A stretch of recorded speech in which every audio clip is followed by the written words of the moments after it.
Texas Railfan 2008. So this is going to be a signal update video. I know it's been a while since I've uploaded. At the end, I'll address some stuff about the hurricane. So the N&W signal and the KD and the, well, everything, mostly everything is the same. It's just some new acquisitions. However, this Model 10 signal right here is not the same. One, you can see I have a black cat-eye crossbuck and black 2-track sign on it. And I put the Harman lights from the crossing that was back by the Style B on this. And then I adjusted the gate. So this is taking shape finally. I still need to put the wishbone gate on it, stop on red signal sign, and get the counterweight sorted out. This one's the same. All these are the same. We'll do the more boring stuff first. So this is an N&W from one of the N&W position light signals pole. With this is from a Style S signal, Style S Semaphore, which I just got. I'll show that in a second. I have not restored it yet. All of this stuff is the same. This here is a double stacked relay case off of the SP. I'm in the process of painting it. It will hold the Style B, and the Style B case will hold the Style S eventually, because that's actually a Style S case that the B is on right now. It has a couple rust holes in some places, but nothing that cannot be repaired for sure. This is a T2 Semaphore, another T2 Semaphore that I just got. It's 100% intact on the inside. Should be a really easy restoration and a really easy to put it up. The only thing is the bearing over here has a couple issues. It has been cut for some reason, and it's also been cracked for some reason, or some cause rather.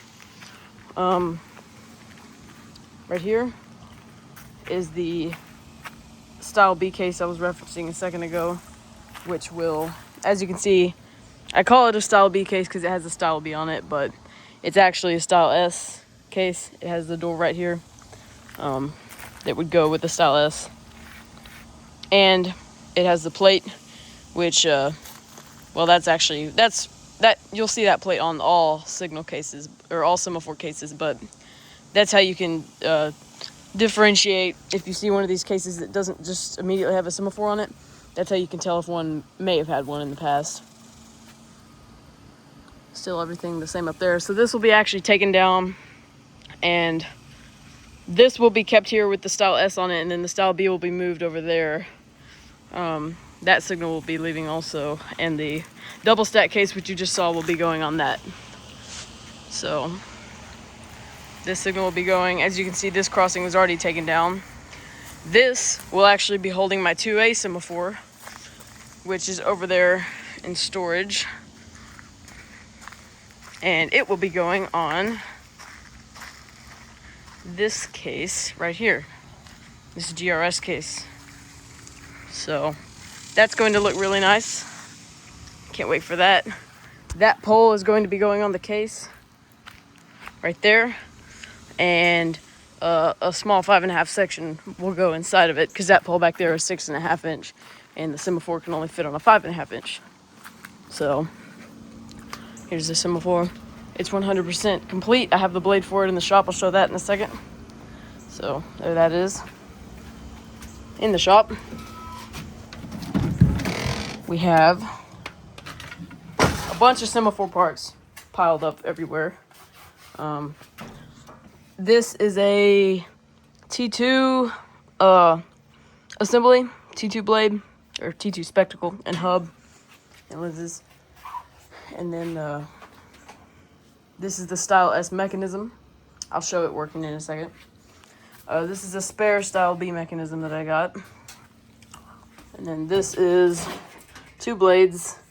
This is probably going to go on the Style S, and then this one will go on the,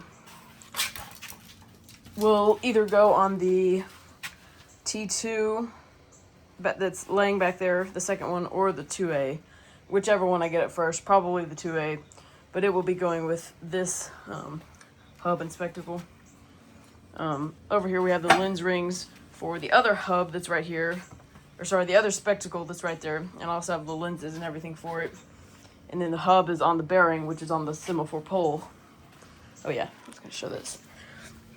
So we can connect this and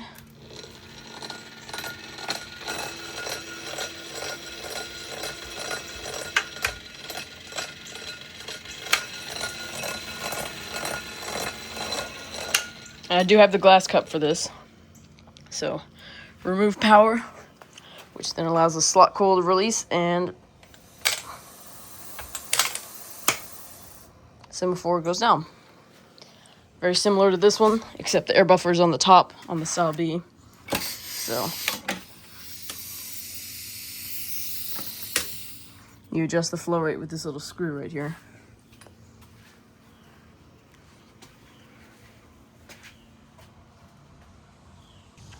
Okay, so over here on the trailer still is the 2 halves of the Semaphore pole, as well as an extra case that was sold with the Semaphore, the Style S, but I will not be using it with the Style S.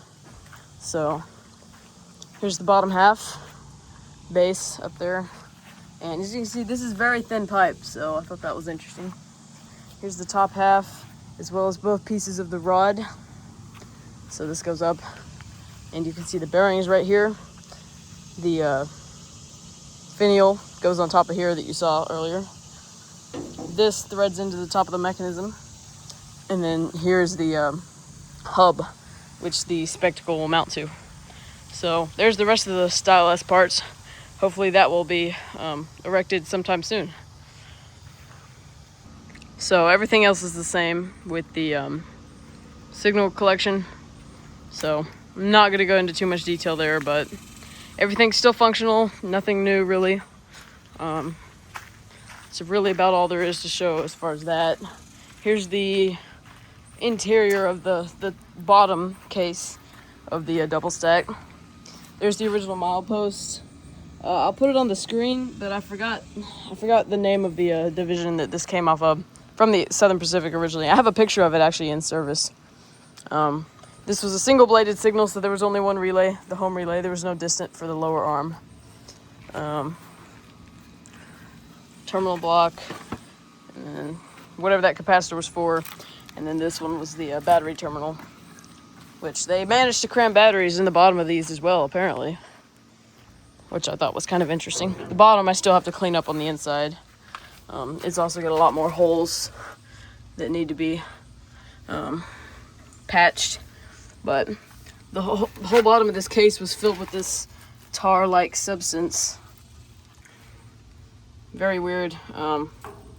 It's like I don't know what it is, if it's creosote or something, but basically the entire floor was filled with it to seal it, which I thought was pretty interesting. So there were 2 boards here. You can see one of them is still there, and the backboards would go across there, and the shelves would sit on these things, and the other one of these things is laying over there. There's some big gash in it right there from something dragging across it, because there's a big line across the back where there's no paint, so something hit it, brush cutter, flanger. But I think this is going to be a pretty good case, because all the gaskets are intact, which is great, and should be really cool to actually finally have one of these. So that's all for signals. On to the Hurricane. Nothing with the Hurricane itself has changed. However, the situation with me actually finally being able to put it up has changed. So I don't know if you saw earlier, but for those of y'all that have seen my past videos, there used to be a chicken coop here. It's gone now. We sold it. So I'll be able to put the Thunderbolt and the Hurricane right next to each other right there. So that should be pretty cool. Well, that's about all for today. I'm gonna go back inside. It's very hot. Texas Railfan 2008. Bye.